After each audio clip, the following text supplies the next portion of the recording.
¿Se acuerdan ustedes?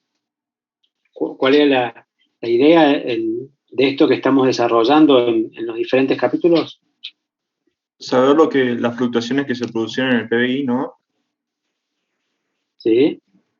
O sea, era tratar de, digamos, a lo largo de la materia ir desarrollando este modelo que me permite entender a mí cómo se determina, ¿sí? Cómo se forma o de qué depende el nivel de producción que va a haber en una economía, ¿no? A corto plazo. Entonces, si este nivel de ingreso o este nivel de producción estaba desviado, o sea, digamos, tenía una brecha con respecto al nivel de producción de pleno empleo, íbamos a tener situaciones indeseables para la economía, ya sea en el sentido de que iba a haber recursos ociosos o de que podía haber una presión sobre los precios, ¿no? Entonces, la idea era que este modelo nos permitía, además de poder saber cómo o de qué depende el nivel de producción, a la vez nos permite ver algunas herramientas o instrumentos de políticas con los que un Estado, un gobierno, puede influir sobre las principales variables y modificar una situación que puede ser indeseada, ¿no? Bueno, entonces, la idea de fondo, ¿cuál es? Que la producción de una economía depende a corto plazo del nivel de demanda agregada, ¿no? Esa demanda agregada estaba compuesta por la demanda de los diferentes agentes, ¿sí? Entonces nosotros veníamos analizando cómo esa demanda estaba inserta en el mercado de bienes y servicios de una economía, ¿sí? Cómo el gobierno podía, a través de la política fiscal, modificar ese nivel de demanda agregada que, a través de una cadena de eventos, ¿no?, terminaba impactando sobre el nivel de producción. Hasta ahí es lo que, digamos, la política fiscal. Después también habíamos visto la política cambiaria o la política arancelaria, que estimulaba el sector externo, ¿no? Y hasta ahí habíamos visto. Toda esa relación se resume, digamos, todas estas variables, la interrelación que hay entre estas variables se resumen en lo que sería la curva IS, ¿no? Esta curva me muestra todas las, digamos, combinaciones de ingresos y nivel de producción o ingreso y tasas de interés para las cuales el mercado de bienes estaba en equilibrio, ¿sí? Bueno, eso sería lo que venimos viendo hasta ahora. ¿Hay alguna duda, algo que quieran repasar, algo que no les haya quedado claro de todo este mini No me quedó repaso? claro, profe, la curva IS. ¿Qué determinaba? La curva IS muestra la combinación de nivel de producción y tasas de interés para las cuales el mercado de bienes y servicios está en equilibrio. ¿Eso lo vieron? Por ahí me confundí yo y todavía no llegaron a eso.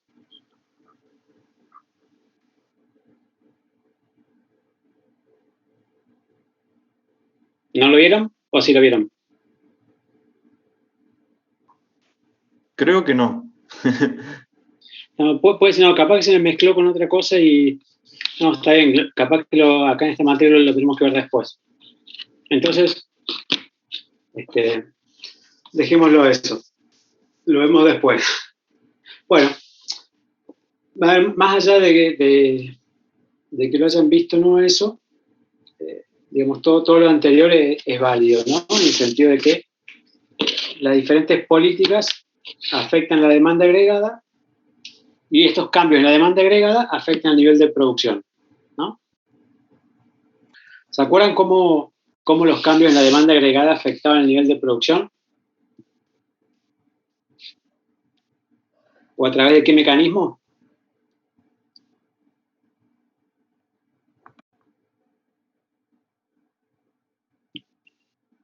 Era a través de la señal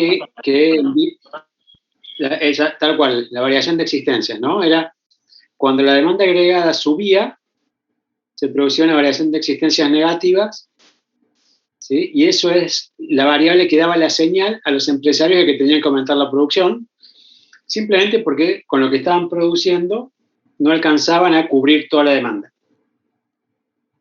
Y en sentido opuesto, cuando la demanda agregada baja, los inventarios se empiezan a acumular y esa es la señal que ven los empresarios en el sentido de que no están pudiendo vender todo lo que producen y lo que les dice que tienen que disminuir la producción, ¿no? Entonces, ese es el mecanismo que transmite cualquier impulso inicial a los cambios en la demanda agregada y después, a través de esta variación de existencias, a modificaciones en la producción. Bueno, pero nosotros hasta ese momento venimos analizando solamente lo que tiene que ver con el mercado de bienes y servicios, es decir, con la parte real de la economía. ¿Sí? Entonces ustedes vieron las condiciones de equilibrio del mercado de bienes. ¿Sí? Calcularon, digamos, a través de los multiplicadores, de los componentes autónomos, cuál era un nivel de equilibrio o cuál era un nivel de producción que equilibraba el mercado de bienes. O sea, que hacía que la oferta sea igual que la demanda en el mercado de bienes. Bien, ahora hay otro mercado importante dentro de la macroeconomía que lo vamos a empezar analizando en forma independiente, es decir, vamos a ver las condiciones particulares de oferta y demanda que tienen, y una vez que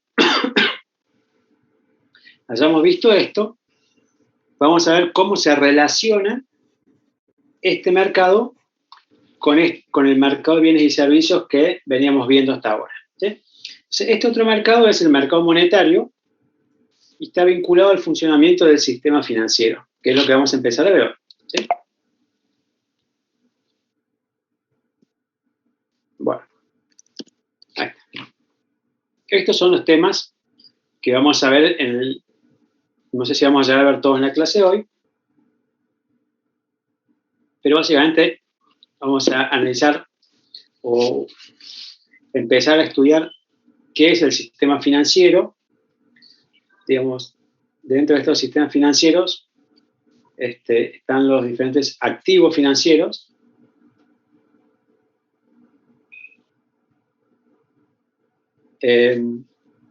Cuáles son las propiedades que tienen los activos, la función del dinero. Bueno, un poco después, dentro de lo que es el dinero, vamos a empezar a ver cómo se crea este dinero, los diferentes tipos de dinero que hay, en lo que tiene que ver con la creación primaria, que es el dinero de alto poder expansivo, y después la creación secundaria. Todos estos cambios en la cantidad de dinero van a generar, digamos, se registran o pueden verse a través de lo que es el balance del banco, del sistema financiero, donde tenemos, ya sea, digamos, un balance del Banco Central, que vamos a ver qué es, y un balance de los bancos comerciales, y después en conjunto un balance consolidado de todo el sistema financiero. Una vez que hayamos visto esto, vamos a pasar específicamente a las condiciones del mercado, es decir, cómo se determina la oferta de dinero y cómo se determina la demanda, y los diferentes tipos de políticas monetarias y los efectos que tienen sobre el mercado, ¿no? Y por último, una introducción a lo que es la teoría cuantitativa del dinero. ¿Sí? Bueno, arrancamos, digamos, con una definición y para empezar a entender qué abarca el sistema financiero, ¿sí? Y las diferentes partes. Básicamente, este sistema financiero está constituido por todas las diferentes instituciones, todos los, bueno, como es acá, los instrumentos y normativas, ¿sí?, que tienen que ver con esta intermediación entre el ahorro y la inversión, ¿sí? A ver, ¿por qué hace falta este conjunto de instrumentos, de instituciones, de normas que generen esta intermediación entre el ahorro y la inversión, ¿no? Porque en un sistema económico es fundamental que exista un sistema financiero.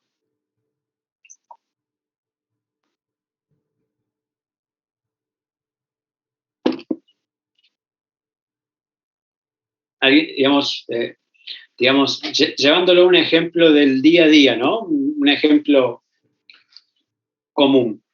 La importancia de este sistema financiero como intermediador entre los ahorristas y los inversores.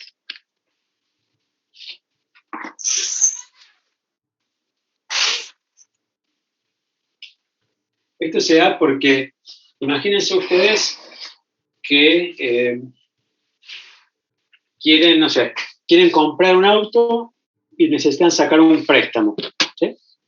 Ustedes van a realizar una inversión en la compra de un auto.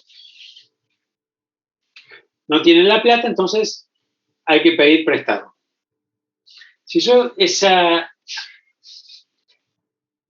existiera el sistema financiero, ¿qué tendría que hacer yo para conseguir el dinero para poder comprar el auto? Tendría que buscar un montón de gente que tuviera ahorros, que me los quisiera prestar. Tendría que ponerme de acuerdo con cada uno en las condiciones en las cuales me lo va a prestar, es decir, los plazos, si se lo tengo que devolver con algún interés, qué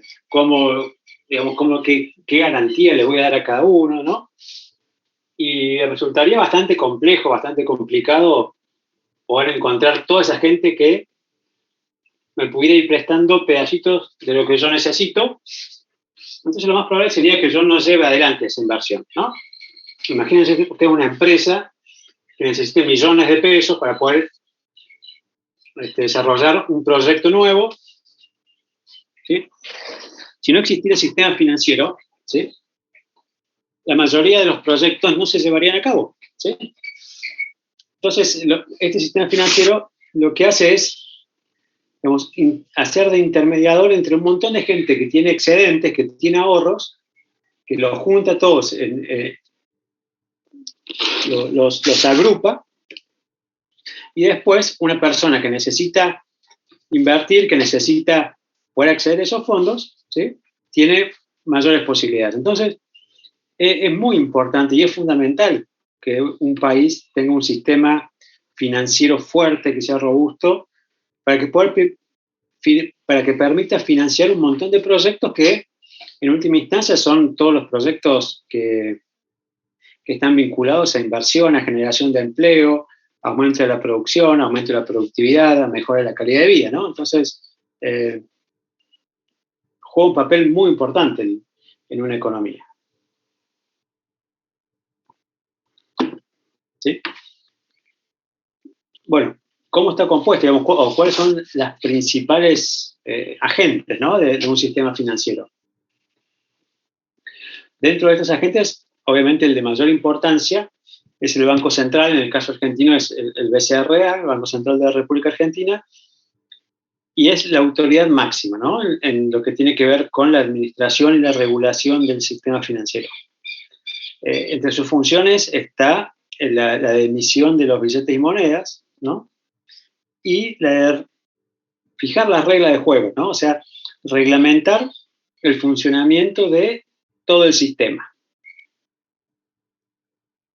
La otra pata importante son los bancos comerciales, que son los que llevan adelante todo este proceso de intermediación de que hablamos recién, ¿no?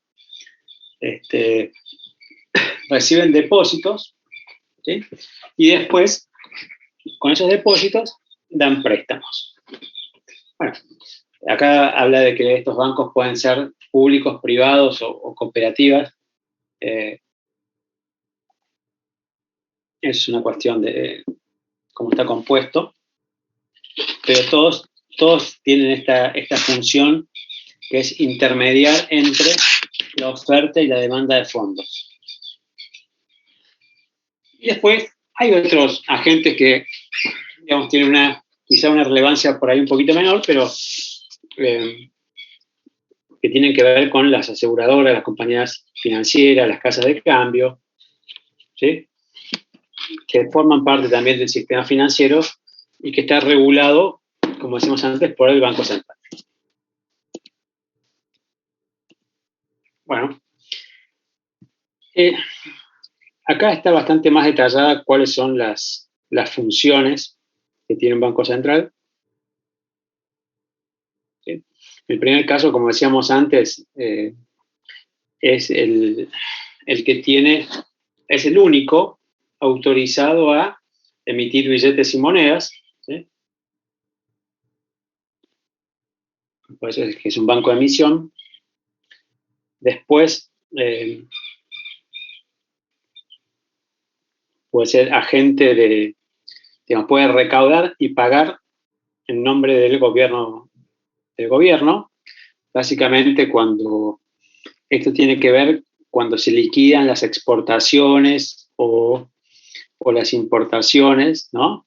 Que se cobran aranceles, que se cobran retenciones, que se cobran impuestos sobre la moneda extranjera. El Banco Central puede, al momento de realizar estas operaciones, ¿sí? Si existiera algún tipo de impuesto sobre el comercio exterior, bueno, recaudarlo a nombre del gobierno. Una función muy importante, ¿sí?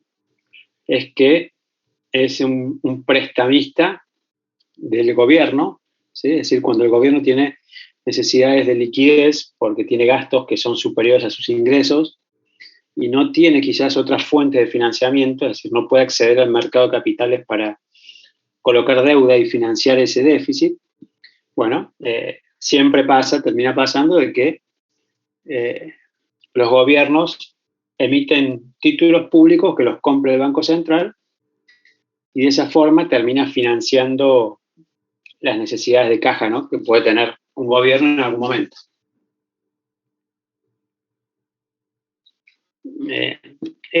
Por ahí no es tan importante, ¿no? El agente financiero, que es el que está encargado de, cuando el gobierno sale a colocar deuda en el exterior, llevar adelante todo lo que hace falta para poder colocar estos títulos públicos en el exterior. Bueno, después acá, esto lo pueden leer directamente, es una descripción de las funciones que tiene. Cuidar los encajes legales, que vamos a ver en un ratito cuáles son, ¿no? Las reservas que tienen que mantener los bancos comerciales dentro del Banco Central, las reservas internacionales también. Y este sí es una función importante, es un banco de redescuento y un prestamista de última instancia, ¿sí? En este sentido, digamos, el Banco Central no trabaja con particulares, ¿no? El Banco Central es un banco que puede realizar préstamos, siempre de corto plazo, a bancos comerciales que por algún motivo tengan alguna necesidad de liquidez particular en algún momento, entonces el Banco Central puede asistirlos para salvarles de esa situación. Por eso que se dice que es un prestamista de última instancia, o también a veces se denomina, digamos, banco de bancos, ¿no? Y después, digamos, esta última función que tiene que ver con tratar de mantener estabilidad de la moneda. A ver, básicamente,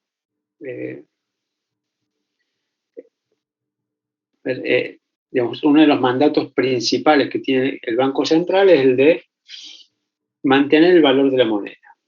¿Sí? ¿Qué significa mantener el valor de la moneda? ¿Alguno sabe? ¿Qué se le ocurre? Mantener ¿cómo se dice? Que mantenga el valor. O sea, Bien. en términos de inflación. O sea, que no haya inflación. Por eso, a eso me refiero. Claro, sí. O sea, que si yo tengo un billete de 100 pesos, que ese billete de 100 pesos hoy compra y de acá a un mes compra lo mismo. Compra lo mismo, y acá a 3 meses compra lo mismo. O sea, eso quiere decir que la moneda mantenga el valor. ¿Sí? Evidentemente, estamos con algunos temitas con esa función, ¿no? Que últimamente no viene, hace muchos años que no viene resultando, ¿no? Bueno, digamos, ustedes van a ver acá, este es simplemente una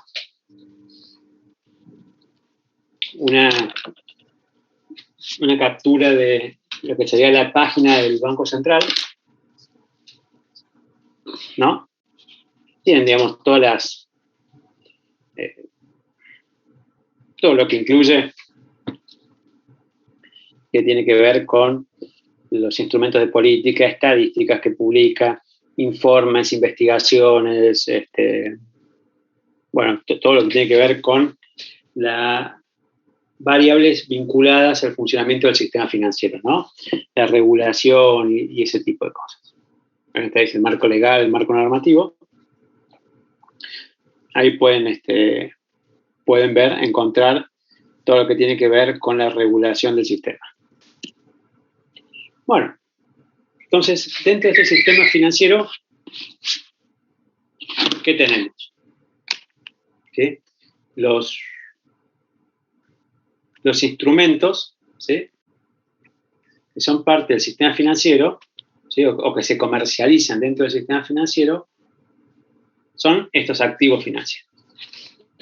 Bien, ¿qué son los activos financieros? Bueno, como lo dice acá esta definición, digamos, no, son instrumentos mediante los cuales yo puedo llevar adelante algún tipo de actividad financiera. ¿Sí? A ver, ¿cuáles son, no? ¿Cómo podemos desagregarlos? Entre los más importantes están esto que tenemos acá, ¿no? Billetes y monedas, ¿sí? Ya sea en moneda nacional o en divisas, que son las monedas de otros países. Los depósitos, ¿sí? Los diferentes tipos de depósitos que puedo realizar en un banco constituyen distintos tipos de activos financieros. ¿Sí? Una cosa son los depósitos en cuenta corriente, ¿sí? Los depósitos en caja de ahorro, los depósitos a plazo fijo. Bueno, digamos, cada tipo de depósitos tiene características diferentes, ¿no?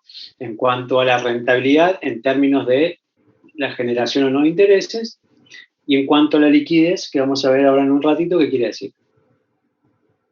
Después también tenemos otros tipos de activos financieros, como pueden ser los títulos públicos. ¿Sí? Los títulos públicos es deuda emitida por el gobierno, mediante la cual, digamos, yo como particular puedo ir y comprar, ¿sí? O suscribir, ¿sí? Entonces yo, al comprar esa deuda, estoy financiando al gobierno porque yo le estoy dando mis ahorros, o digamos, la parte que yo quiera comprar, ¿no? Le doy mis ahorros y el gobierno me emite una promesa de pago a futuro en la cual se compromete a devolverme el capital que yo le estoy prestando más intereses o alguna compensación, ¿no es cierto?, por el préstamo. ¿Sí? Cada título público seguramente va a cambiar en función de las condiciones del mercado, de los plazos, de la situación particular del país. Entonces, las condiciones pueden ser distintas entre diferentes momentos del tiempo y, a su vez, también entre diferentes gobiernos, ¿no?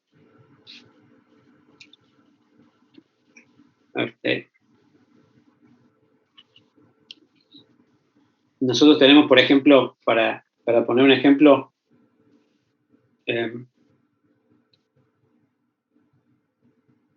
los bonos, ¿sí?, que emite el gobierno de Estados Unidos, que se consideran los bonos más seguros del mundo, por, digamos, por una cuestión de reputación, ¿no? Estos títulos públicos que vencen, digamos, a 10 años, pagan un determinado tipo de interés y que actualmente está un poquito más de 1,5% por año, 1,5% anual paga un título público de Estados Unidos, ¿no? Que es la que se considera, digamos, la inversión más segura del mundo. ¿Saben cuánto paga un título público de Argentina?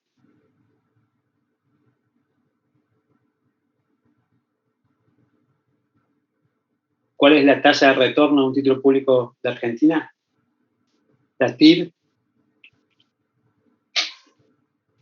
está arriba del 20%.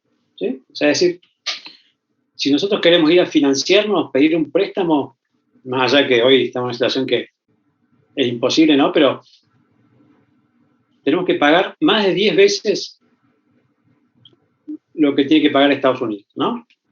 Entonces, ahí vemos que las condiciones del país influyen sobre las características y los rendimientos que tiene que ofrecer un título público para ser atractivo, ¿no? Obviamente esa diferencia de tasa está vinculada a el riesgo de pago, está vinculada a cuestiones, digamos, a las probabilidades de un default, por ejemplo, digamos, de un evento de no pago, digamos, a la reputación, obviamente, digamos, Argentina no es el país que venga más prolijo de todos, ¿sí? Entonces, digamos, todas esas cuestiones impactan sobre las características de los títulos públicos. Y después tenemos otro activo financiero que pueden ser las acciones, ¿no? Las acciones que son las cuotapartes de una empresa que se comercializa en un mercado de valores, ¿no? En una bolsa. Y acá también, ¿no? Digamos, muchas veces se ve a la actividad financiera vinculada a las acciones, a la bolsa, como algo puramente especulativo y hasta mal visto, pero cuando nosotros vemos que, digamos, las mayorías de las empresas grandes, ¿no?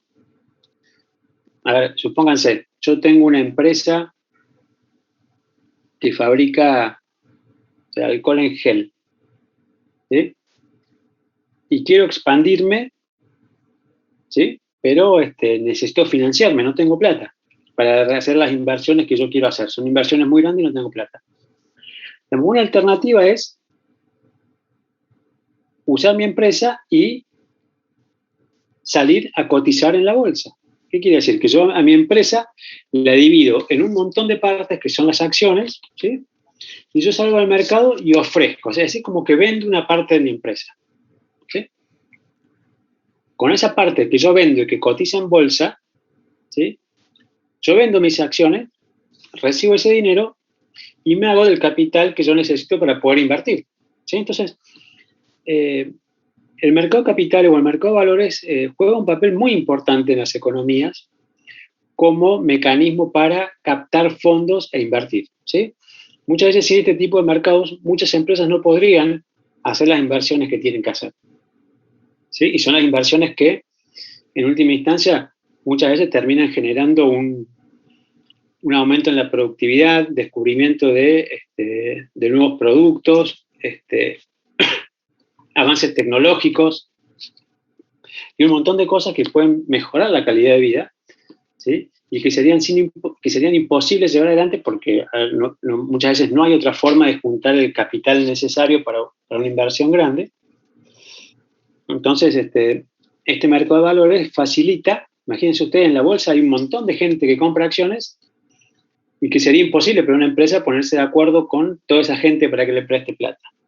En cambio, si va al mercado y ofrece una parte de su capital, ¿sí?, puede rápidamente quizás recaudar, si es que tiene una buena empresa con un buen proyecto, recaudar el capital que necesita para poder llevar adelante un proyecto, ¿no? Entonces, así como los bancos, el mercado de valores y la bolsa son mecanismos muy importantes para canalizar ahorros de gente que tiene excedentes hacia actividades que necesitan financiamiento y que de otra forma serían muy difíciles, ¿no?, que se hagan. Bueno, todos estos activos financieros que veíamos recién los podemos clasificar en función de diferentes características, ¿no? Una característica, digamos, que tienen los activos financieros, o una, digamos, a través de la cual podemos caracterizar a los activos financieros, es la liquidez que tienen, ¿no? Es decir, los depósitos tienen una liquidez, las acciones tienen otra. A su vez, dentro de los depósitos en cuenta corriente tienen una liquidez y los depósitos en plazo fijo tienen otra liquidez.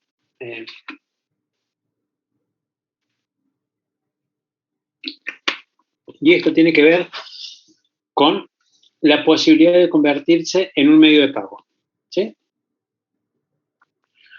¿Cuáles son los activos más líquidos? ¿Sí?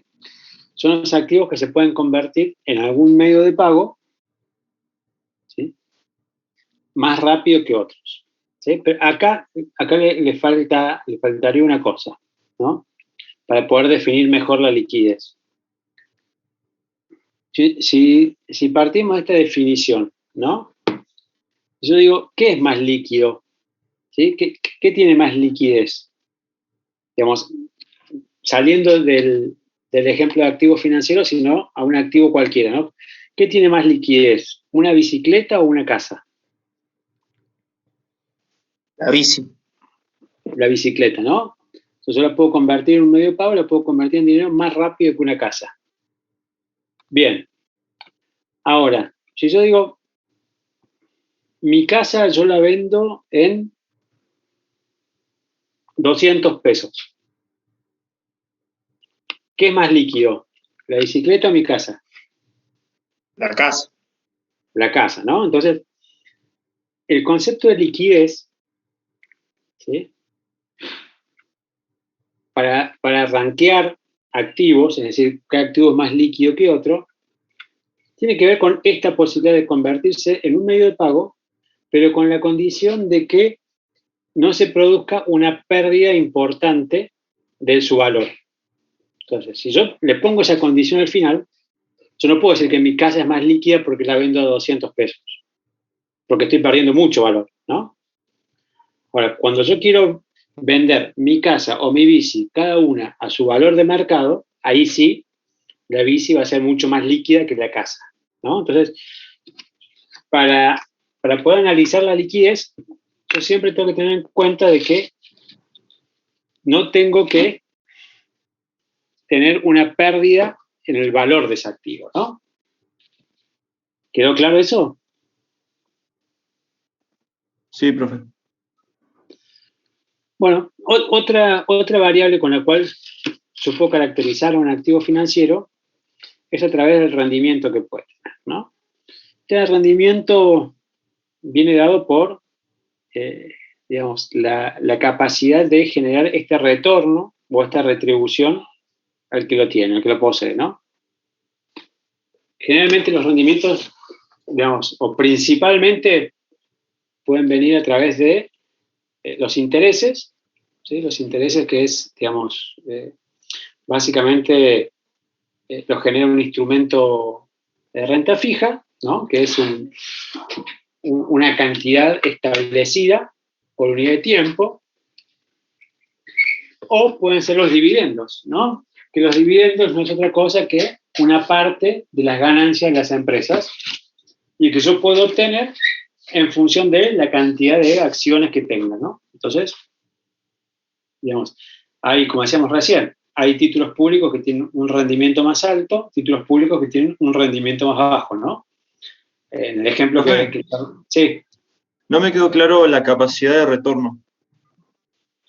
Y porque cuando yo adquiero un activo financiero, tengo que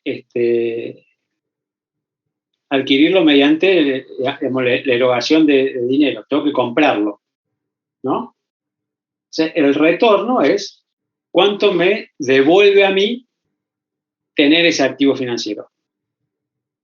¿Sí? Cuánto me genera o me devuelve, quizá por ahí la palabra no fue la más feliz, ¿no? Pero si yo compro un título público, tiene un retorno, un rendimiento del 20%. Eso quiere decir que al cabo de un año, a mí me va a devolver o me va a generar un ingreso equivalente al 20% de lo que yo invertí. ¿Sí? ¿Ahí sí se entiende o...? Sí, ahí me quedó más claro. Gracias, profe. No, nada. Bueno, y obviamente, otra característica que está muy vinculada a la primera es el riesgo, ¿no? O sea que este riesgo tiene que ver con la posibilidad o la probabilidad de que este activo financiero pierda valor en el tiempo, ¿no? Entonces, ¿cómo debería ser la relación entre riesgo y rendimiento?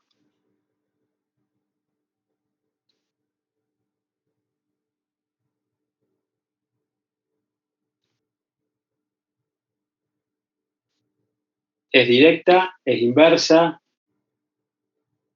¿Puede repetir la pregunta, profe? Claro, ¿cómo debería ser o cómo es la relación que hay entre el riesgo que tiene un activo financiero y su rendimiento?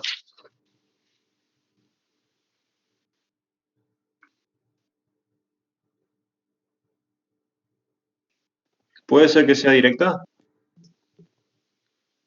¿Por qué? ¿Cómo sería?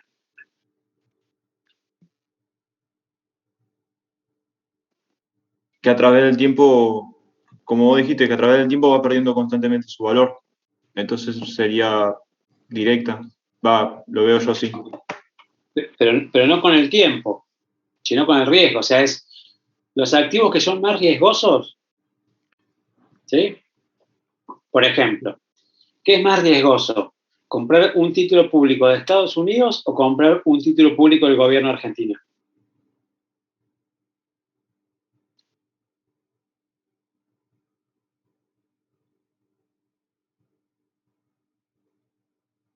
¿Cuál de los dos títulos públicos vos tenés más probabilidades de que pierda valor en el tiempo? En el sentido de que, En Argentina, en ese caso.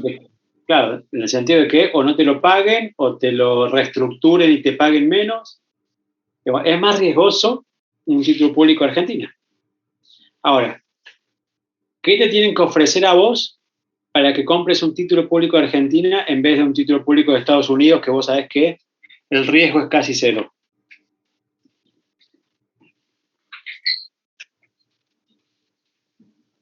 La única forma que yo compro un título público de Argentina, que yo sé que es más riesgoso que uno de Estados Unidos, es si el rendimiento me compensa ese mayor riesgo. O sea, yo a un título público que sea más riesgoso, le voy a exigir que tenga más rendimiento, si no, no lo compro, ¿no? Porque si tienen rendimientos iguales, siempre me voy al de menos riesgo. Ahora, yo quizás esté dispuesto a asumir un poquito más de riesgo si tengo un rendimiento más alto, ¿no? Entonces, hay una relación positiva entre riesgo y rendimiento. Siempre es a mayor riesgo de un activo financiero, es necesario que tenga un rendimiento más alto. ¿Sí? ¿Se entiende? Sí, ahora se entendió, profe. Buenísimo. Bien. Bueno, esto es un poco ejemplo de lo que charlamos recién, ¿no? Los activos con mayor grado de liquidez generan menores rendimientos y viceversa, ¿sí? Los billetes y monedas tienen una liquidez muy alta, ¿sí? Porque digamos, ya son dinero. pero no tienen rendimiento. Después, por otro lado, los depósitos a plazo fijo tienen una liquidez más baja porque, digamos, yo no puedo disponer del dinero cuando yo quiero, ¿sí? Sino que tengo que esperar que el plazo fijo venza, pero por eso, como condición, digamos, como contraparte, me va a generar un rendimiento más alto. Bueno, y dentro de estos activos financieros que veíamos recién, donde el dinero era un activo financiero que es el que tenía la liquidez más alta, ¿sí? Porque es, digamos, ya es, digamos, acuérdense que fíjense acá que la liquidez tiene que ver con la posibilidad o la facilidad para convertirse en un medio de pago, ¿sí? Y el dinero es un medio de pago, ¿no? Entonces, sí, el dinero es un medio de pago. O sea, es un activo financiero. Ahora, digamos, no cualquier activo financiero puede ser dinero, ¿sí? Porque para que un activo financiero, en realidad para que cualquier activo pueda ser considerado dinero, tiene que cumplir o tiene que poder o tiene que presentar ciertas funciones, ¿no? ¿Cuáles son las funciones que tiene que presentar un activo para poder ser considerado dinero? Bueno, la primera es unidad de cuenta. ¿Qué significa? Esto quiere decir que yo tengo que poder expresar el precio de cualquier bien, ¿sí?, en términos de este activo, ¿sí? Entonces, por ejemplo, el peso de la moneda argentina, yo lo puedo usar para expresar el precio de cualquier bien. Más allá de que, digamos, estamos en una economía donde muchas veces los valores de referencia se expresan en otras monedas, pero podemos decir que el peso cumple con la función de unidad de cuenta, más o menos, ¿no? Otra de las funciones es que el activo, para ser considerado dinero, tiene que poder utilizarse como medio de pago. ¿Qué quiere decir esto? Que tiene que ser aceptado, ¿sí?, como medio para poder realizar transacciones, ¿sí? Que yo tengo que poder adquirir bienes y servicios con este activo. Después, la tercera función es que tiene que servir como depósito de valor, es decir, que yo tengo que poder, o que este activo tiene que poder conservar el valor a través del tiempo, ¿sí? Y después, la función de patrón de pagos diferidos, y tiene que ver con la posibilidad de que yo pueda transferir ingresos de un momento a gastos futuros, ¿no? Bueno, a ver, como decíamos recién, digamos, para que un activo pueda ser considerado dinero, tiene que cumplir estas funciones. Digamos, hay algunos activos financieros que tienen algunas de estas funciones, otros tienen otras, ¿sí? Pero el que cumple con todas estas funciones es los billetes, ¿no? Los billetes y monedas que disponen un país, y por eso, digamos, que se le dice dinero, ¿sí? Fíjense ustedes que con el dinero, si estuviéramos en un país más normal, ahora, fíjense ustedes que los pesos que tenemos nosotros, no sé, hay un videito muy bueno, no sé si ustedes conocen a un economista que falleció hace unos años, se llama Tomás Bulat, un videito que circuló, digamos, no hace mucho por todos lados, donde estaba con Fantino y mostraba, digamos, las características del peso y cómo el peso, si bien en principio parece que cumple todas estas funciones, no las cumple, entonces su función como dinero se ve muy limitada, ¿no? Y por eso la gente no lo quiere tener. No lo quiere tener porque no cumple. Si ustedes, vamos a lo que decíamos hace un rato, ¿no? El dinero como unidad de cuenta, ¿sí? Imagínense ustedes el peso. Entonces, ¿podemos expresar el precio de todos los bienes y servicios de la economía en términos de pesos? ¿Qué piensan ustedes?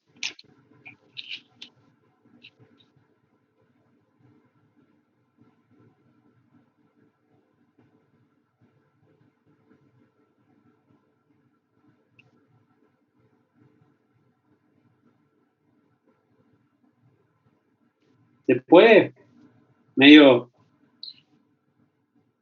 un poco limitado, ¿no? Porque si yo quiero comprar un departamento, quiero comprar una casa, los precios normalmente no están en pesos, están en dólares, ¿sí? Hay muchos contratos que se expresan en dólares, no en pesos. Entonces, digamos, la moneda nacional, el peso, como unidad de cuenta, sí, pero hasta ahí, ¿no? Porque aparte, en procesos inflacionarios, un mismo bien tiene muchos precios en diferentes lugares. Ahora, medio de pago. El peso como medio de pago. O sea, a la posibilidad de adquirir bienes. ¿Puedo adquirir todos los bienes y servicios de la economía con pesos? Estamos en la misma que antes, ¿no? Hay muchos activos donde la gente no te acepta pesos para comprar, ¿sí? Tenés que comprar con dólares. Depósito de valor. ¿Se puede utilizar el peso como depósito de valor? No. ¿Por qué? ¿En qué sentido? En el sentido de que es un activo que a vos te permite mantener el valor a través del tiempo.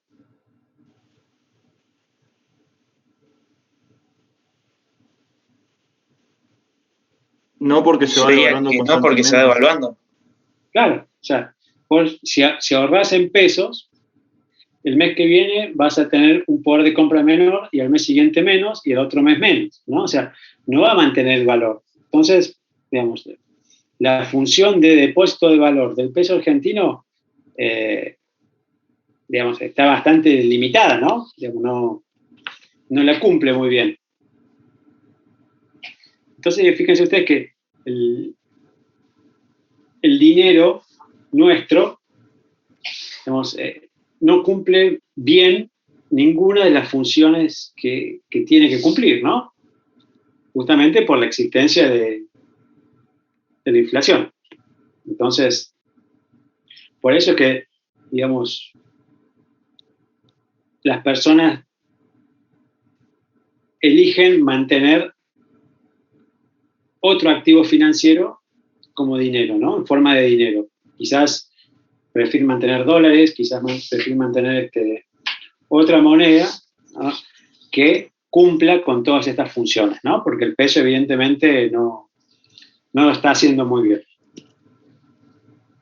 Bueno, pero es lo que tenemos, ¿no? El peso es nuestra moneda, es lo que tenemos.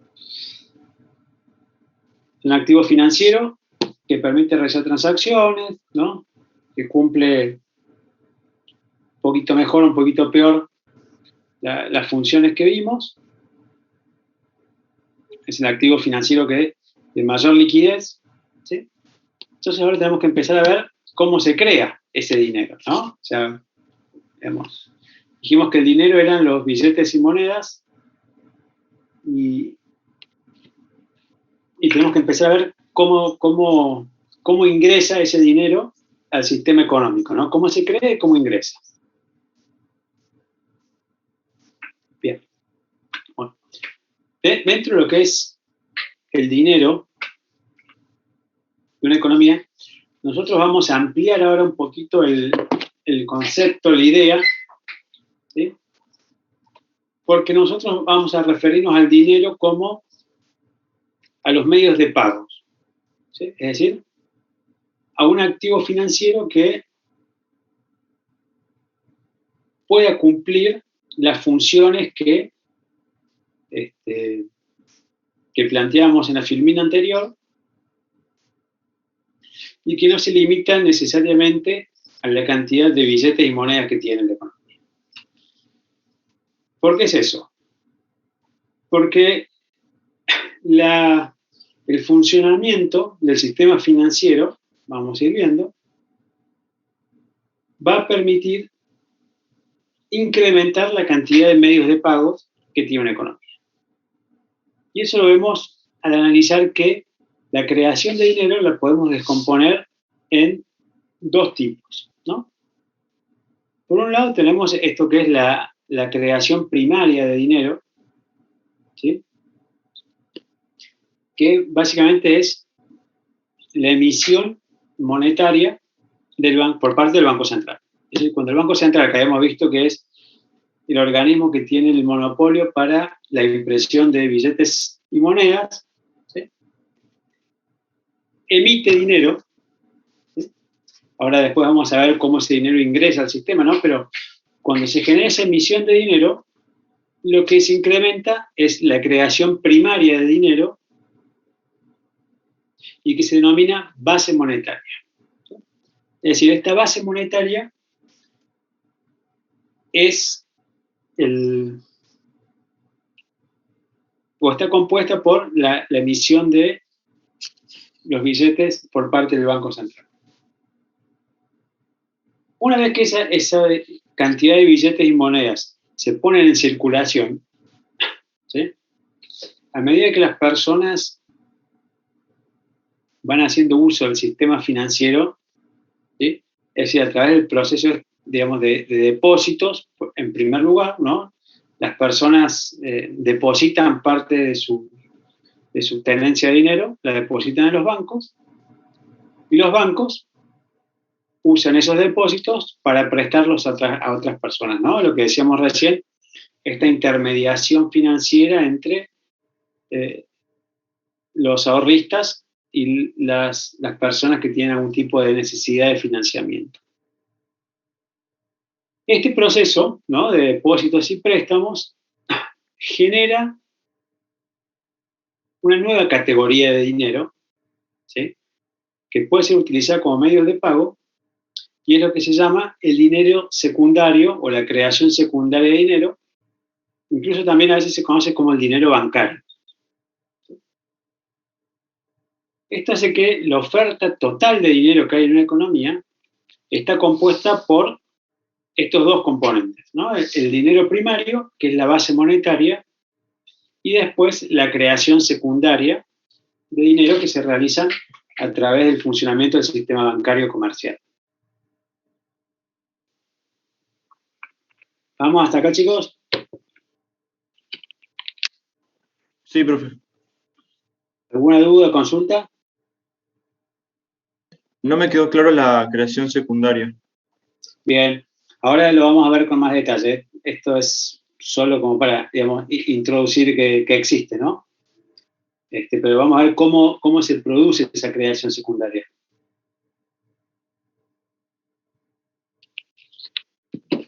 ¿Alguna otra duda?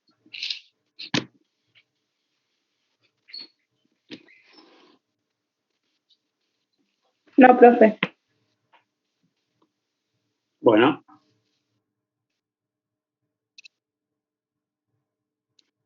Acá empezamos a ver un poco, ¿no?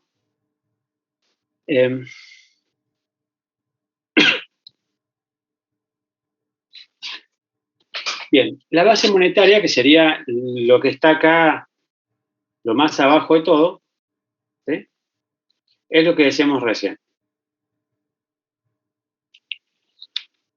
la base monetaria es la suma, ¿sí?, de dos componentes.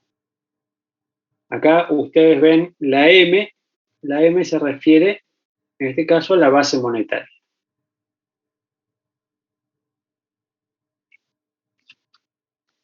En este caso, la descomposición que hacemos es decir que la cantidad de billetes y monedas que hay en una economía puede estar en dos lugares distintos. Puede estar en manos del público, ¿sí?, en forma de efectivo, que es la E, esta mayúscula, ¿sí?, o puede estar en forma de reservas que guardan los bancos comerciales, ¿sí? Entonces, esos son los dos destinos donde puede estar el dinero, el dinero en lo que tiene que ver con la base monetaria, ¿no? Bien, ahora, ese dinero, esa base monetaria, ingresa al sistema financiero, ¿no? Pasa a través de estos intermediarios financieros. Al ingresar al sistema financiero, al sistema bancario, hay dos variables que van a afectar la creación secundaria de dinero.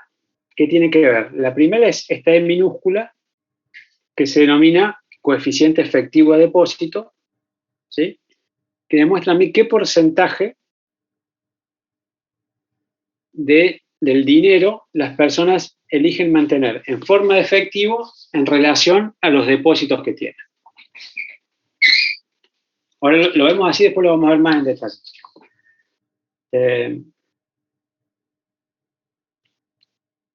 Después, otra variable importante es la R minúscula, que es el coeficiente de reservas. Este coeficiente de reservas es la cantidad total de reservas dividido los depósitos. ¿Qué quiere decir? Este porcentaje me dice cuál es la cantidad que los bancos van a separar de cada peso que reciben como depósito y no van a prestar. ¿Cómo sería esto?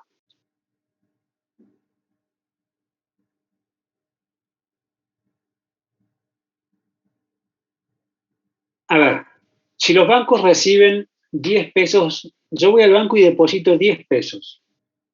El banco puede utilizar esos 10 pesos para prestarlos a alguien que venga a pedir un préstamo. Sí, ¿Sí? ¿Cómo es la pregunta, profe?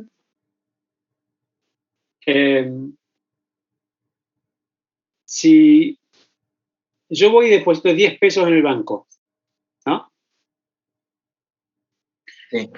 ¿El banco puede tomar esos 10 pesos y prestárselos a alguien que venga a pedir un préstamo?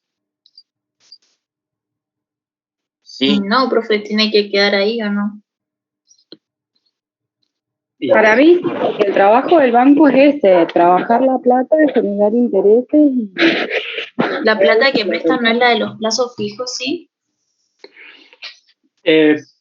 prestan todas, digamos, alguna de plazo fijo, otra. Ah, eh, está bien. Pero ¿cuál es el tema? ¿Qué pasa si yo deposito 10 pesos, lo normal es que yo vaya y quiera retirar 1 peso, 2 pesos, una cosa así, ¿no? Entonces el banco tiene que tener algo de lo que yo deposité por si yo quiero ir a retirar dinero, ¿no? Entonces no puede prestar todos los depósitos que tiene, porque tiene que tener una cantidad para poder hacer frente a los movimientos de todos los días, ¿no? Todos los días hay gente que va al banco y hace retiros. Si el banco presta todo lo que tiene, todos los depósitos, no le quedaría nada para después poder devolverle a una persona que va a buscar, ¿no? Ahora, ¿cuál es la cantidad? Sí. Y en caso de que ocurriera eso, De que la ocurría qué cosa. persona vaya a retirar todo. A ver, en los bancos siempre va a haber, en los bancos hay miles de depositantes, ¿sí? No es normal que todo el mundo vaya el mismo día a buscar plata, ¿sí? Digamos, hay un movimiento habitual de que la gente retira cierto porcentaje de sus depósitos todos los días, ¿no? O por mes o lo que sea.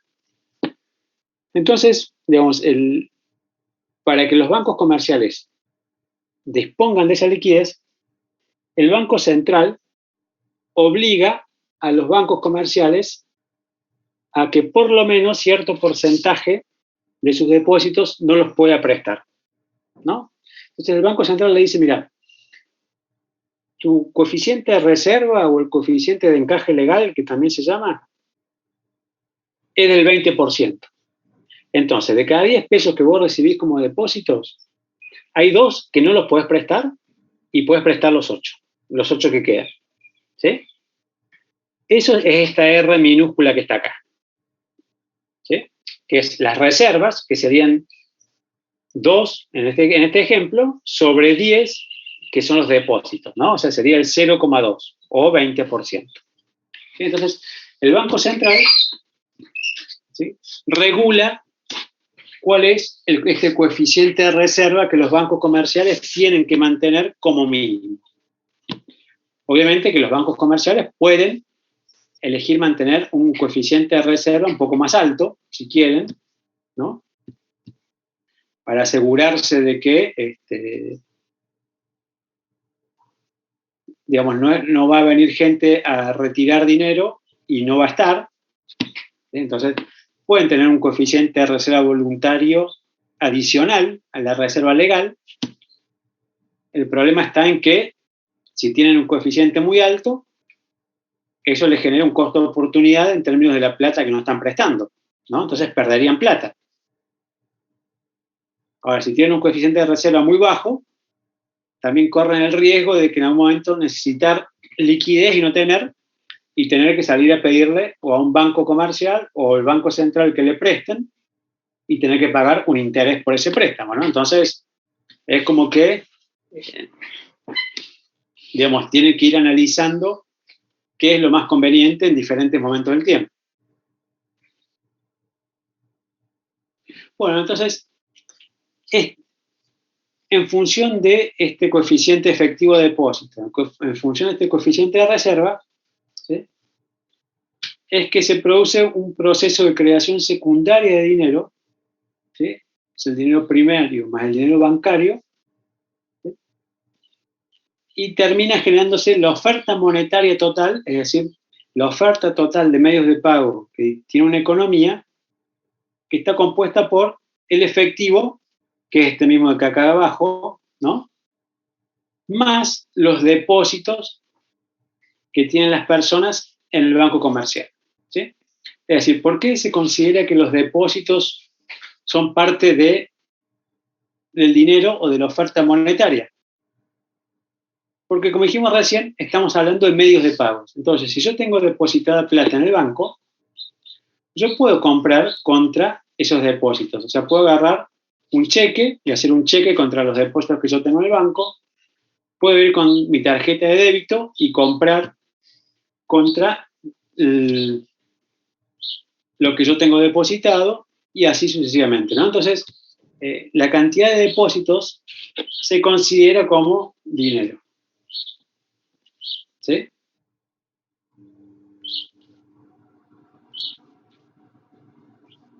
¿Se entiende? Sí, profe.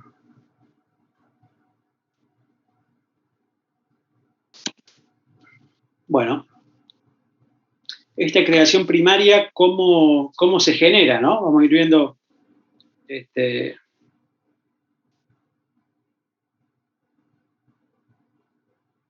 y para ver cómo se genera la creación primaria de dinero, tenemos que analizar cómo está compuesto el balance del Banco Central, ¿sí? El balance del Banco Central está compuesto por un activo y un pasivo, ¿sí? En el activo, obviamente, se incluyen los derechos que tiene el Banco Central para con terceros, ¿sí? Entre esos derechos están el oro y las divisas, ¿sí? Es decir, las reservas internacionales que tiene un país, están los títulos públicos, como hablábamos recién, ¿no es cierto? El gobierno que le vende títulos públicos al Banco Central, ¿sí? Entonces el Banco Central tiene un derecho a cobrar cierta cantidad. Y después también los préstamos que le hace el Banco Central a los bancos comerciales, es decir, los redescuentos y las líneas de crédito, ¿sí? Porque son derechos que tiene el Banco Central para con los bancos comerciales. Del otro lado tenemos el pasivo, ¿sí? El pasivo del Banco Central, ¿qué son? Son las obligaciones que tiene el Banco Central. Acá se contabilizan todo lo que son los billetes y monedas en poder del público, los billetes y monedas en poder de los bancos y los depósitos de los bancos comerciales en el Banco Central, ¿sí? Que serían, esta parte de acá, son las reservas que hablábamos antes, ¿sí? Entonces, fíjense ustedes, los billetes de moneda en poder del público y en poder de los bancos, más los depósitos, ¿qué son? Esto, ¿no? El efectivo en poder del público y los bancos, más las reservas, ¿sí? Esto compone lo que habíamos dicho que era la base monetaria, ¿sí? Es decir, todo este pasivo del Banco Central es la base monetaria de una economía. Este pasivo total es igual al activo, ¿sí? Es decir, a la suma de estos componentes del activo, ¿sí? Entonces, fíjense ustedes que dice acá que el pasivo del Banco Central compone la base monetaria. Es decir, la base monetaria es igual a billetes en poder público más los billetes en poder de los bancos más los depósitos, que son las reservas. Estos dos conceptos, ¿sí? Y los que están en rojo son los billetes en poder del público, de rojo, y estos depósitos del Banco Central, ¿sí? Son las reservas, ¿sí? Entonces, fíjense ustedes que la base monetaria se va a modificar si se modifican algunos de los componentes del activo del Banco Central, ¿no? Es decir, la cantidad de dinero primario, porque acuérdense que esta es la creación primaria de dinero, que forma parte de la oferta monetaria total, se va a modificar si cambia el balance o el activo del Banco Central. A ver, por ejemplo, si el Banco Central compra, digamos, aumenta el precio de la soja, ¿sí? Porque a nivel internacional se produce, no sé, un aumento de la demanda de soja y aumenta el precio. Nosotros somos un país exportador de soja, por lo tanto, vamos a tener un ingreso, un aumento en el ingreso de divisas por exportaciones. Esas divisas se liquidan en el Banco Central. Y entonces, ¿cómo va a impactar eso sobre la base monetaria de un país? Es decir, ¿cómo impacta un aumento del precio internacional de la soja sobre la cantidad o sobre el valor de la base monetaria de un país?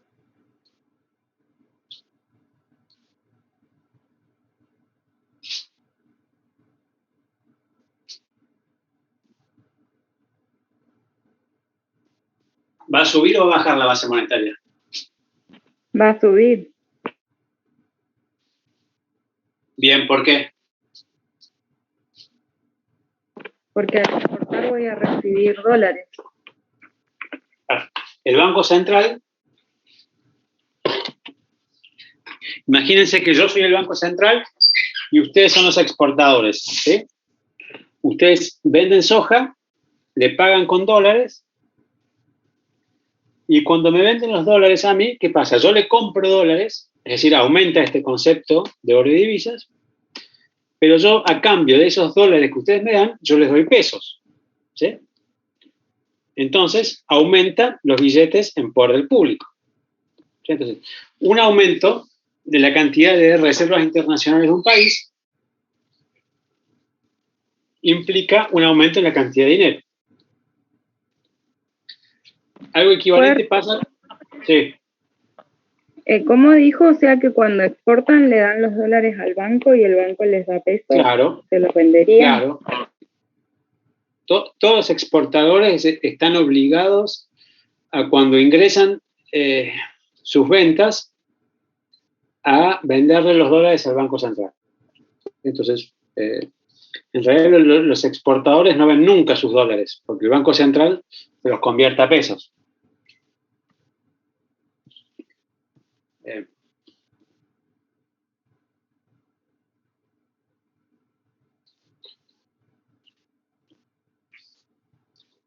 ¿Eso es así en todos los países o solo en Argentina? Pues?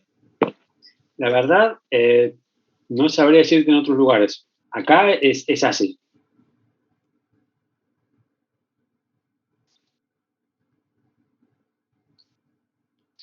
Bueno, a ver.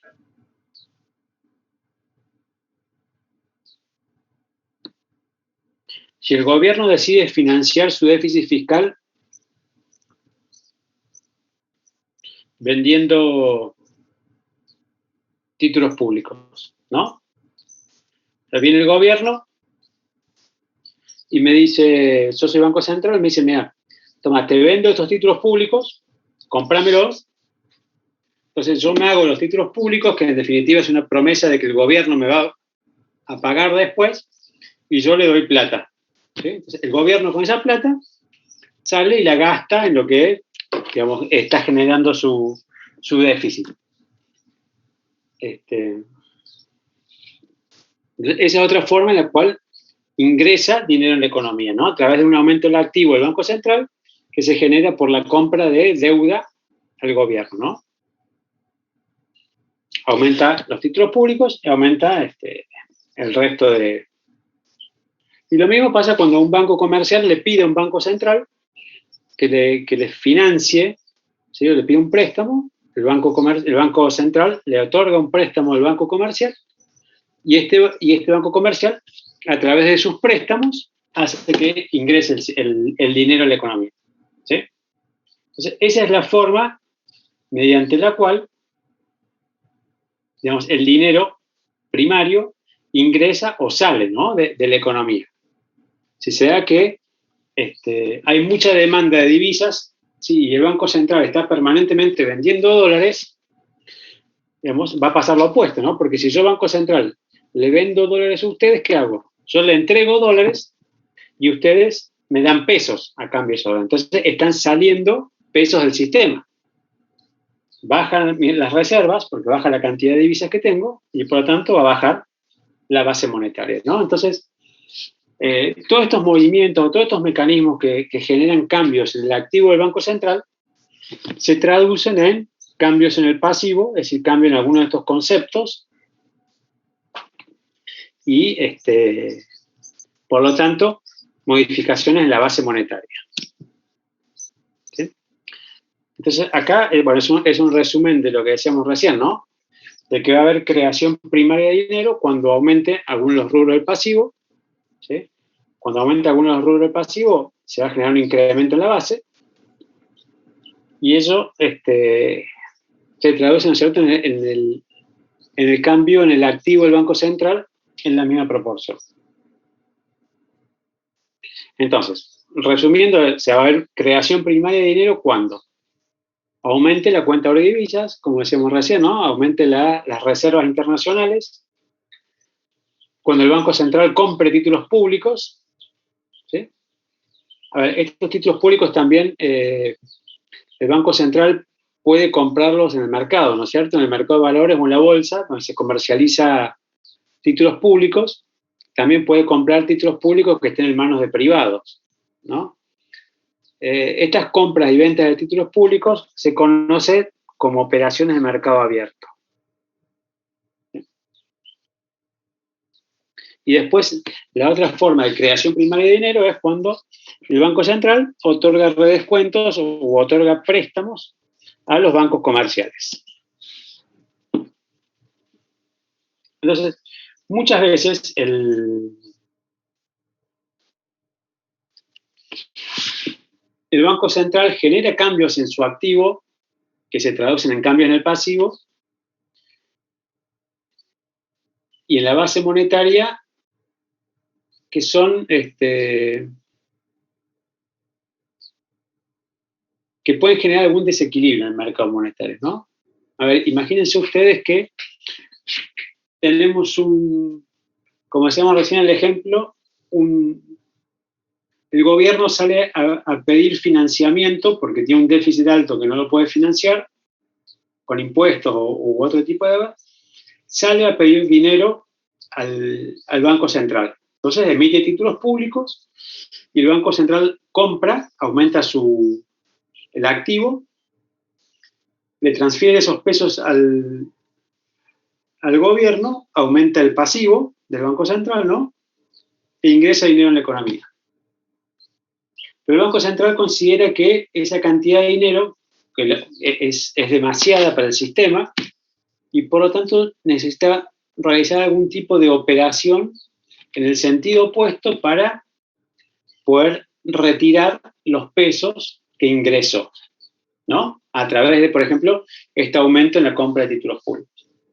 Eso es lo que se llama la esterilización de la base monetaria, ¿sí? No es otra cosa que realizar la operación inversa buscando, o una operación inversa, buscando neutralizar un impacto sobre la base monetaria. Entonces, ¿cómo esteriliza dinero el Banco Central? Bueno, es disminuyendo las reservas internacionales, es decir, vendiendo dólares. Cuando vende títulos públicos, es decir, el Banco Central se desprende de títulos y recibe pesos a cambio de esos títulos. Entonces, de esa manera, está sacando pesos del mercado, ¿sí? O cuando limita o reduce todos los redescuentos y los préstamos que realizan a los bancos comerciales, ¿no? ¿Vamos hasta acá, chicos? ¿Una pregunta, algo? De mi parte no, profe. Bueno. Yo no entendí bien lo de esterilizar, profe. Eso tiene que ver, fíjate que recién decíamos que, por ejemplo, el gobierno le pide prestado al Banco Central 100 pesos, ¿no? Le da títulos públicos por un valor de 100 pesos, el Banco Central le da billetes por 100 pesos, ¿no?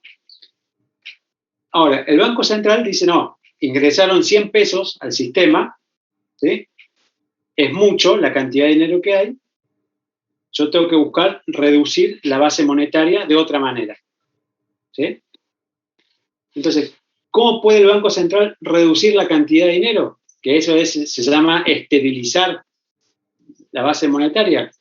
Es decir, lograr compensar el aumento que yo generé por algún motivo, ¿no? Entonces, yo, Banco Central, generé un aumento en la base monetaria porque le presté plata al gobierno. Bueno, tengo que reducir la base monetaria para dejarla como estaba antes a través de una operación inversa. Entonces, puede ser, por ejemplo, si yo le compré títulos públicos al gobierno, agarrar y vender títulos públicos a otro privado o vender reservas para sacar pesos del mercado. Entonces, esterilizar quiere decir eso, quiere decir realizar una operación inversa para compensar algún aumento en la cantidad de dinero que se generó. ¿Sí? ¿Por qué sería malo, profe? O sea, ¿por qué querría esterilizar? Y porque tener un aumento en la cantidad de dinero, que después lo vamos a ver más en la parte de inflación, ¿sí? Cuando la cantidad de dinero crece a un ritmo elevado, te puede generar presión sobre los precios, ¿sí? Entonces, si vos querés intentar evitar que el aumento en la cantidad de dinero se termine trasladando a precios, tenés que compensar sacando plata por otro lado, ¿no? Si no, pasa lo que pasa ahora. Gracias. ¿Te quedó claro? Perdón. Sí, ahora sí, gracias. No. Bueno, y ahora la creación secundaria, ¿no? ¿Cómo es este dinero bancario? ¿Cómo se crea? Bueno, esto tiene que ver con el funcionamiento del sistema bancario. ¿Sí? ¿Cómo sería esto? Digamos, como decíamos recién, el Banco Central compra divisas, ¿sí? O vamos a suponer un exportador, le compra dólares por 100 pesos. ¿Sí? Entonces, de esta forma, ¿hasta acá qué pasó? Hasta ahí aumentaron las reservas del Banco Central y aumentó el pasivo, es decir, estos 100 pesos generaron un aumento en la base monetaria de 100 pesos, ¿no? Bien, hasta ahí eso es dinero primario. Se crearon 100 pesos de dinero primario a través de la compra de dólares por parte del Banco Central. Bien, eso es lo que ya vimos hasta ahora. Entonces, ahora es donde va a empezar a jugar el sistema financiero. Entonces, suponemos que esta persona que recibe los 100 pesos va y lo deposita. Este E minúscula, si se acuerdan, era esto, ¿no? Es lo que habíamos dicho, se llamaba el coeficiente efectivo de depósito y me decía qué porcentaje del dinero la gente elige mantener entre efectivo en relación a lo que tiene depositado. ¿Sí? Entonces, fíjense que acá dice que E es igual a 0, o sea que de los 100 pesos que recibió, no quiere mantener nada como efectivo, sino que lo deposita todo. O sea, E es 0. Bien. Una vez que lo deposita, los bancos comerciales deben reservar el 50%. Es decir, el coeficiente de reserva legal que hablábamos recién es de 0,5 o 50%.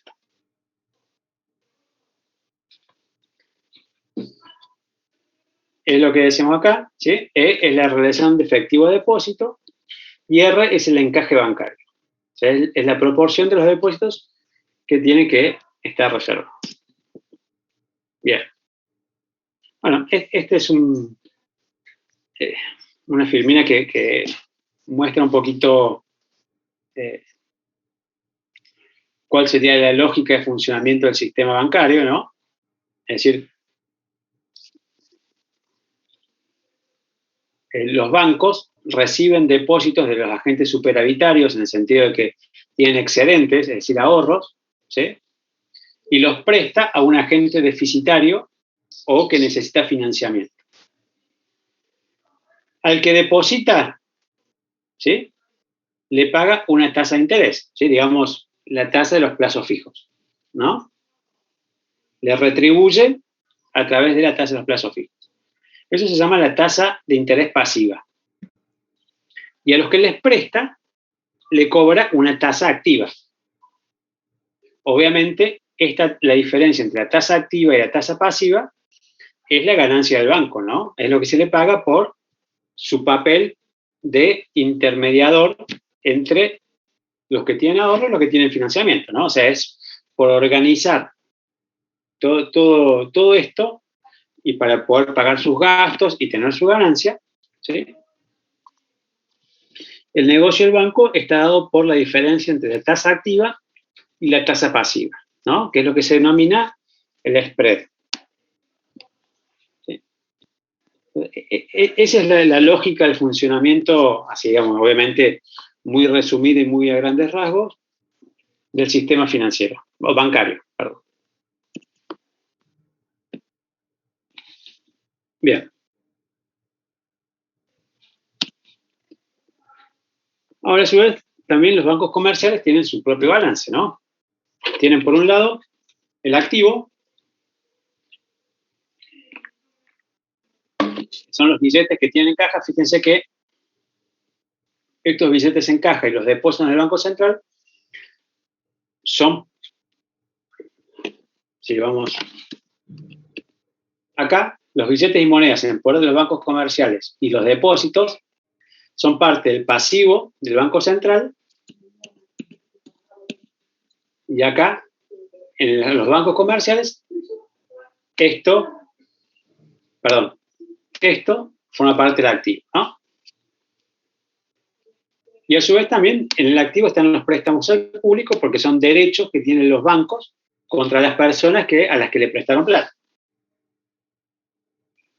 Dentro de su pasivo tienen los depósitos del público, o sea, si yo voy y deposito en el banco me debe esa plata, ¿no? O sea, yo tengo un derecho y el banco tiene una obligación, ¿no? De devolvérmelo. Y después otro componente del pasivo también son las deudas que tienen con el Banco Central. Cuando yo consolido todo lo que es activo y pasivo del Banco Central contra el activo y pasivo del sistema financiero, ¿sí? Nos queda que en el sistema financiero total tenemos oro y divisas, los títulos públicos y los préstamos al público. Fíjense que acá que del activo sale los préstamos al sistema bancario,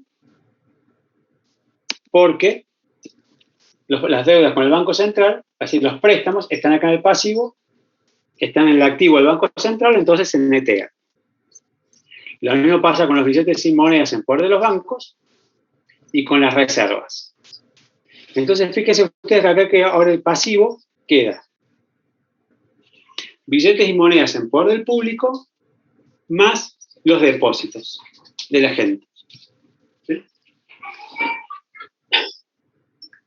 Entonces, en este caso, cuando yo considero el balance del sistema financiero consolidado, estoy teniendo, ¿sí?, los billetes en poder del público más los depósitos, ¿sí?, que yendo de nuevo para atrás, el efectivo en poder del público más los depósitos es la oferta monetaria total, ¿no?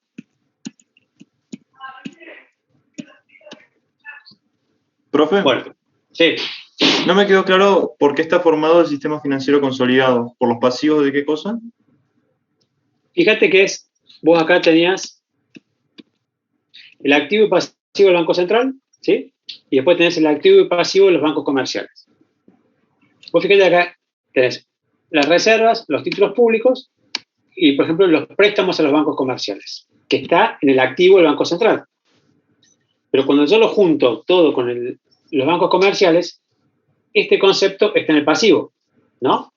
Que son los préstamos que tiene con el Banco Central. Acá. Esta, ¿no? Entonces, esto acá está en el pasivo, en el otro está en el activo, por lo tanto, se netean, ¿sí? Y acá no están, ¿no?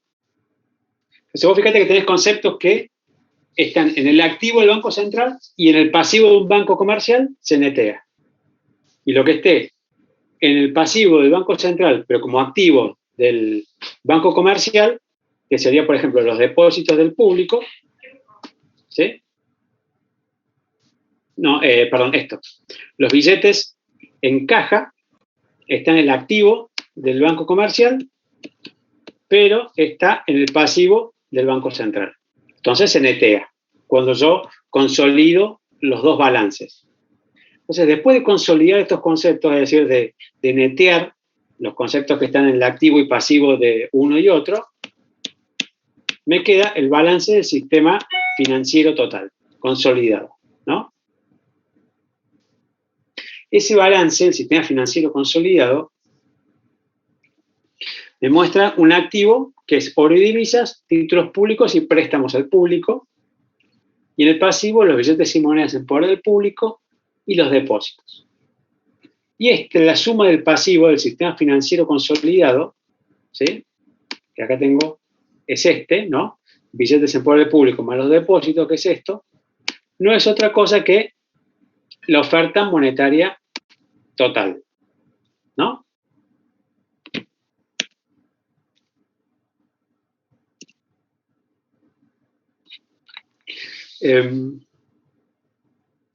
A ver, este es un ejemplo, lo vamos a pasar. Yo para mañana les voy a tener bien para el miércoles.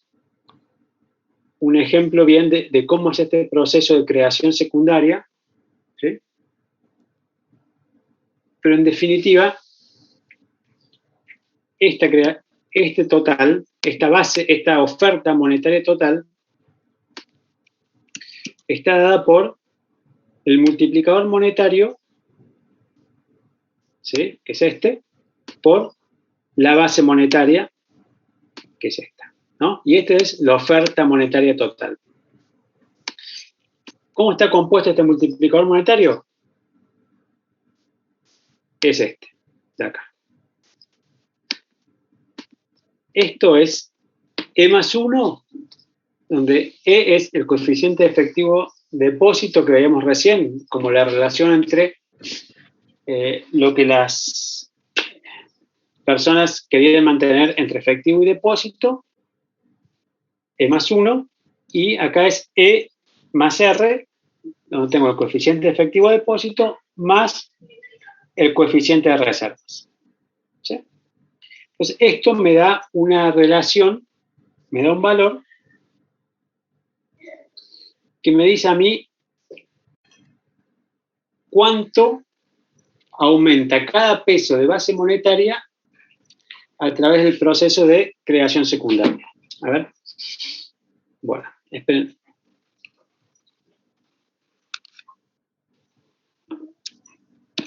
Vamos a ver.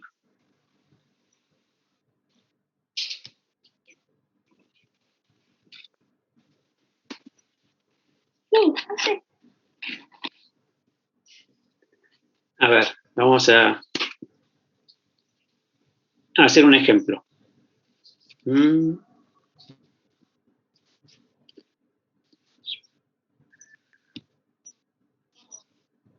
Vamos a ver. Sí.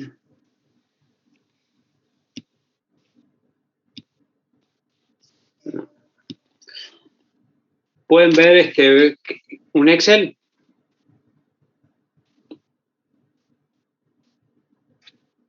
No, profe. ¿No pueden ver un Excel? No, no se ve nada. O sea, se ve que está compartiendo pantalla, pero se ve negra. Ahí. Ahí sí. Se ve un Excel, ¿no? Sí, sí. Bien. Bueno, a ver. Vamos a... Bien. Vamos a suponer que hay una base monetaria, ¿sí?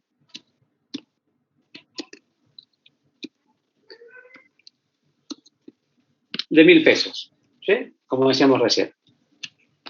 Que yo recibo 1.000 pesos. Que el coeficiente efectivo de depósito, como decíamos recién, es de 0, es decir, se deposita, todo el mundo deposita todo el efectivo que tiene, y que R, el coeficiente de reserva, es del 10%, es decir, los bancos tienen que separar el 10% de lo que reciben, ¿no? Entonces, vengo yo que recibo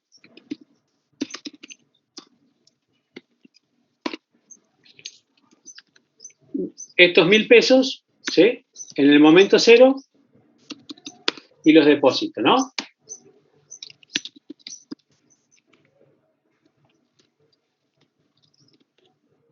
¿Vamos hasta acá? ¿El banco qué tiene que hacer? El banco separa 100 pesos, ¿no? Que no puede prestar.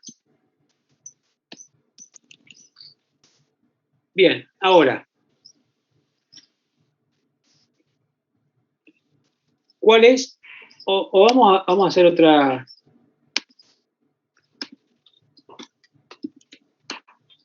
Vamos a hacer que esto es 0,2, ¿no? O sea, yo recibo 1.000 pesos, el 20% lo mantengo en efectivo. 200 y deposito 800, ¿no? ¿Cuánto es la oferta monetaria? ¿Sí?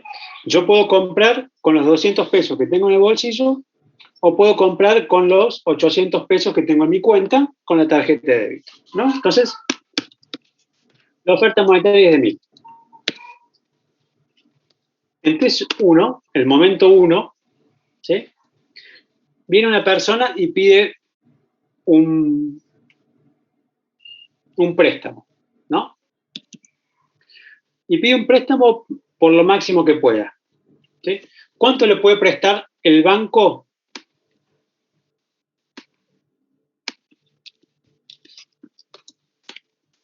a una persona? Tiene que hacer reservas por 80, ¿no? Entonces, en el momento 1, ¿cómo va a estar conformado esto?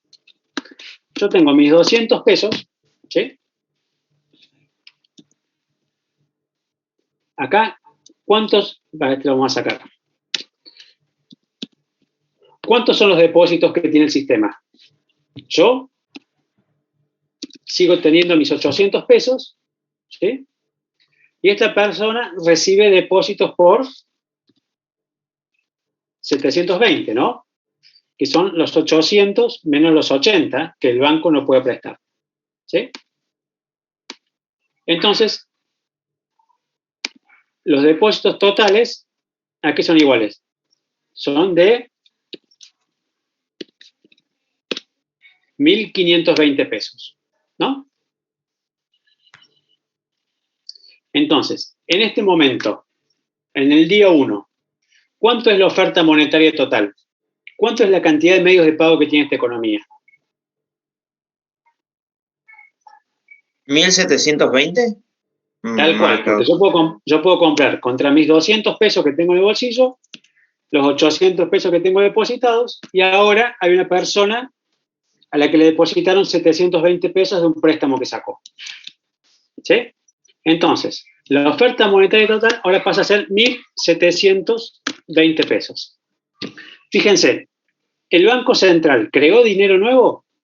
No, la base monetaria sigue siendo la misma. ¿Sí? Ahora, el proceso de depósitos y préstamos creó, ¿sí? Acá, 720 pesos de dinero secundario, ¿no?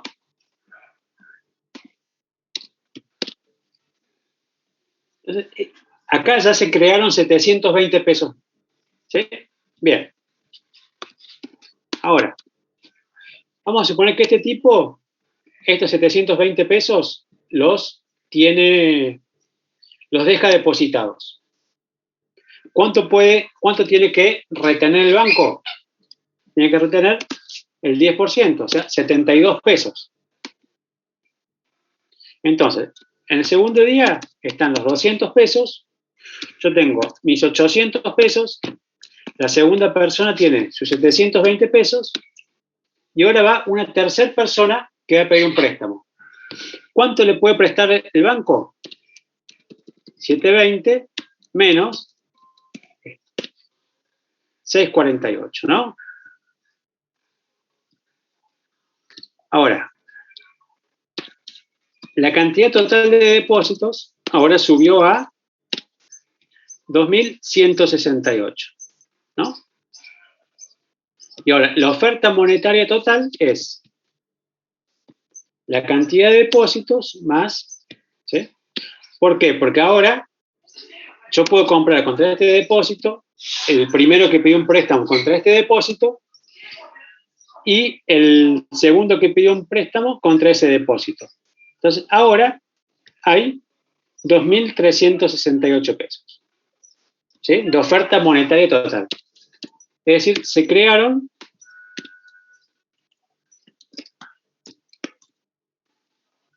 dinero secundario, ¿no?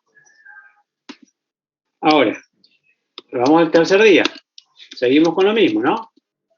Yo sigo con mis 800, 720, 648, Y este cuarto préstamo, ¿de cuánto va a ser?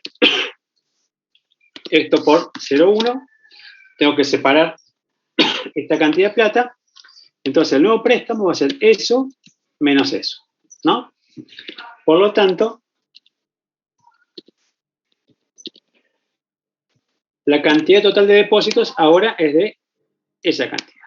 Entonces, la oferta monetaria total es de 2.951, donde, más o menos eso, me da 538 pesos, ¿no? Acá vamos a ponerlo así, para que quede como el otro. ¿Sí?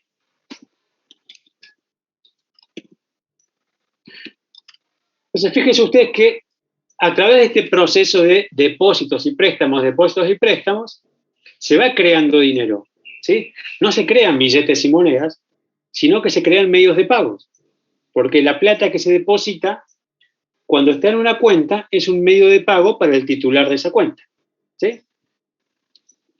Entonces, fíjense ustedes que se creó en total 1.951 pesos de dinero secundario, ¿sí? Más los 1.000 pesos de base monetaria, hacen que la cantidad total de dinero sean 2.951, ¿no? Entonces, este es el proceso de creación secundaria de dinero, ¿sí? Es el dinero primario y este es el dinero secundario, ¿no? Que crean los bancos a través de los préstamos y depósitos. Fíjense ustedes que esta cantidad de dinero, fíjense que en cada etapa es cada vez más chica, ¿no? ¿Por qué es cada vez más chica?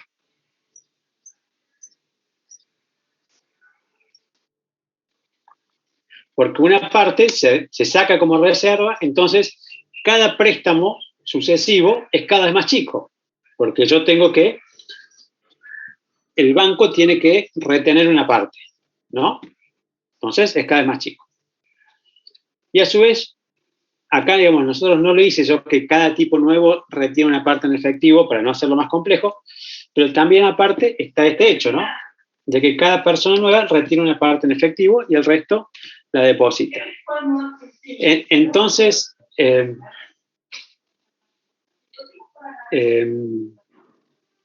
esto va siendo cada vez más chico, esta creación secundaria, ¿no? ¿Hasta qué valor va a tender? Bueno, ¿se acuerdan que vimos que el multiplicador monetario era igual a E más 1 dividido E más R, ¿no? Si quieren lo ponemos así para que no la cuestión de términos no complique. Entonces, en este caso, ¿cuánto sería el multiplicador monetario? Sería E más 1, el numerador sería 0,2, que es E, más 1, 1,2. Y el denominador, que es E más R, sería más 0,2 más 0,1, 0,3. Cuando yo hago este cociente, me dice que es 4. ¿Sí? El multiplicador monetario es 4. Entonces, la oferta monetaria, que dijimos que era igual al multiplicador monetario, por la base monetaria, me dice que la oferta monetaria es igual a 4 por 1.000. Entonces, en este ejemplo, la oferta monetaria es igual a 4.000. Entonces, ¿qué quiere decir este multiplicador? Me quiere decir que cuántas veces cada peso de base monetaria se amplifica a través de este proceso de préstamos y depósitos hasta convertirse en oferta monetaria. Es decir, con una oferta monetaria de 1.000, hace que a través de este proceso de préstamos y depósitos, la oferta monetaria termine siendo de 4.000, ¿no? Entonces, obviamente, ¿cuáles son los valores que van a hacer cambiar la oferta monetaria de una economía? Bueno, tenemos 3 factores. Por un lado, la base monetaria, Si obviamente si la base monetaria sube, esto va a subir porque se multiplica. Y el multiplicador monetario puede cambiar si cambia el coeficiente efectivo de depósito o si cambia el coeficiente de reservas, ¿no? Un aumento del coeficiente efectivo de depósito quiere decir que la gente quiere mantener más plata en forma de efectivo en relación a depósitos, entonces eso hace que el multiplicador monetario sea menor, ¿no? Porque si la gente se queda con el efectivo en vez de depositarlo, todo este proceso de préstamo y depósito va a ser menor. Y por otro lado, si R, el coeficiente de reserva, es más alto, quiere decir que los bancos de cada peso que reciben pueden prestar menos. Entonces, lo mismo, cada vez este proceso de préstamo y depósitos va a ser cada vez más chico. ¿Sí? Entonces, esos tres factores van a modificar la cantidad de dinero que hay en una economía, básicamente, ¿no? Bueno, ¿alguna duda, chicos? ¿Alguna consulta de esto? De mi parte no, profe. Bueno, vamos a dejar acá y después el miércoles arrancamos con la parte de demanda de dinero. ¿Sí? ¿Estamos? Bueno, Chau. Sí, profe. si no tienen consultas. No, profe. Bueno, listo, chicos, nos vemos entonces el miércoles. ¿Sí? Chao, profe. Listo, que anden bien. Chau, chau.